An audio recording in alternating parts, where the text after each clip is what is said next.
Hello, Sagittarius, Sun, Moon, Rising, and Venus signs. Kamusta kayo? Sana po nasa mabuti kayong kalagayan. Welcome back po sa Star Tarot.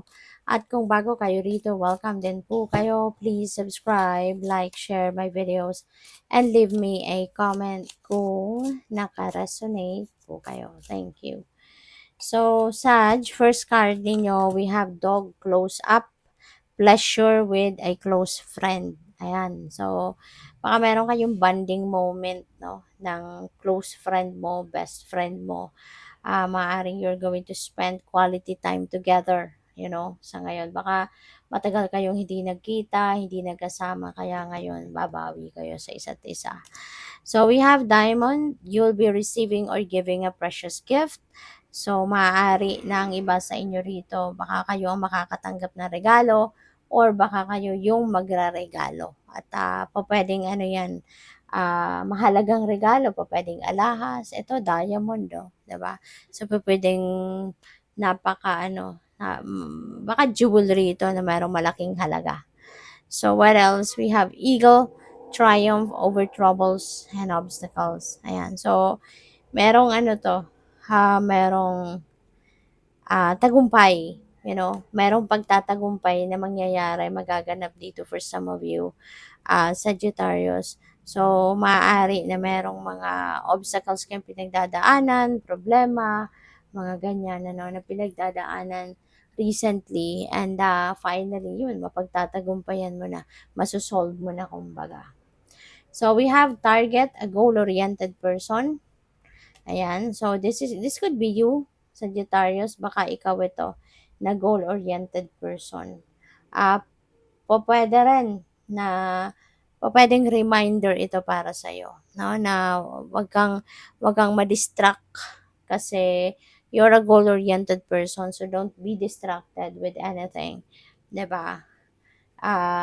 Pwede rin ito, Sagittarius, na you will be meeting someone, no, na isang goal-oriented person. Na pwede na yung taong ito will have a great impact on you. O maaaring may magkakaroon ito ng malaking impluensya sa'yo. So, pwedeng ganon.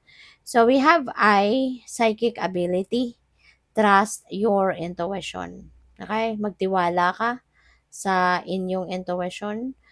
Lagi kang ginagabayan ng Divine Universe, kaya pay attention kayo sa mga intuitive messages ninyo na natatanggap kasi that is guidance sa inyo ng Divine Universe. Okay?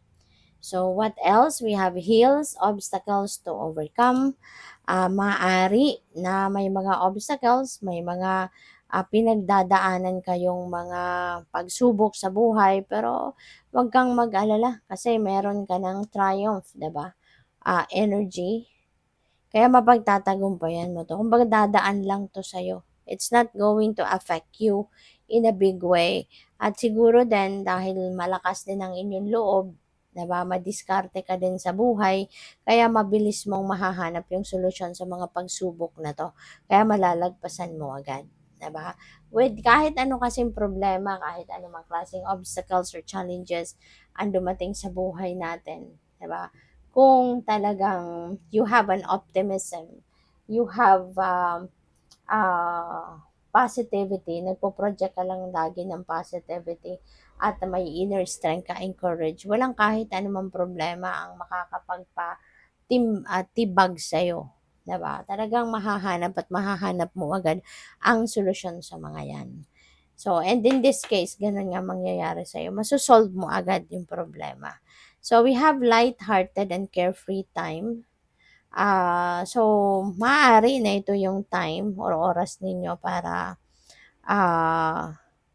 yung maging magaan lang, no, yung inyong pakiramdam. This is the time that you are going to be light-hearted, mag-chill ka lang, yung gano'n.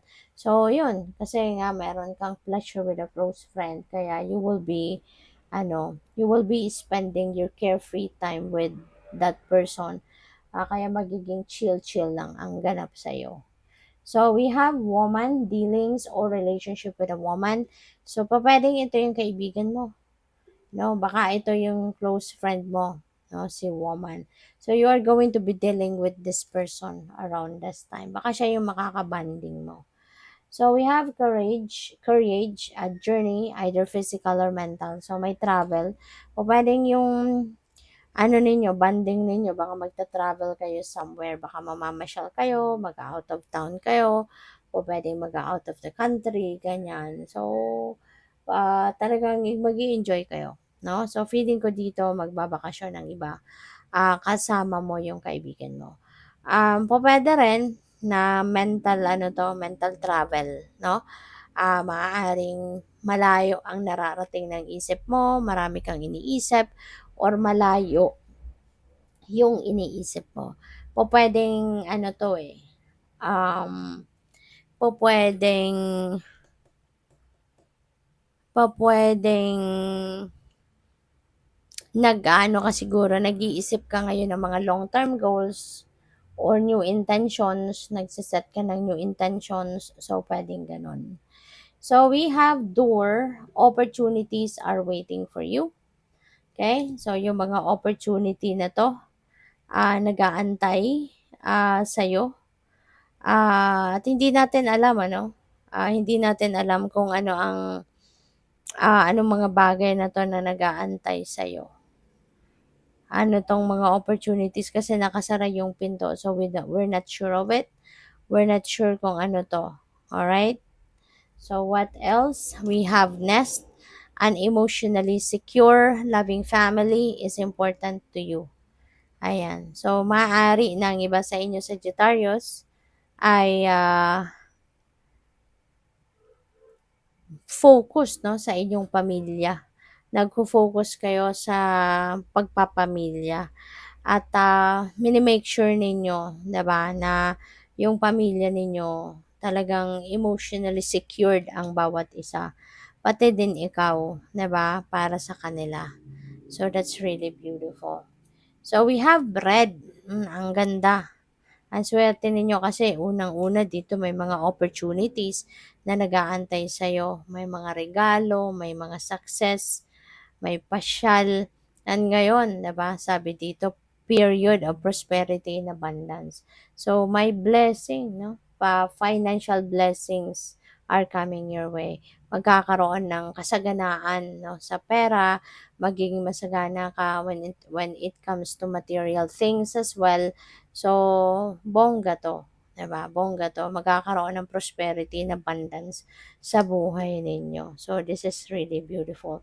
So, yeah, kung ano man ito, no, kung saan man magagaling ang mga kasaganaan na 'to, 'di ba? Kayo na lang ang tanging makakaalam niyan. Pero ang 'wag na 'wag nating kakalimutan ano, Sagittarius, ngayon pa lang ipagpasalamat mo na 'to. Ngayon pa lang i-ready mo na yung sarili mo sa pagtanggap ng kasaganahang ito. Okay? Good luck. Thank you for watching. Love and light. Namaste.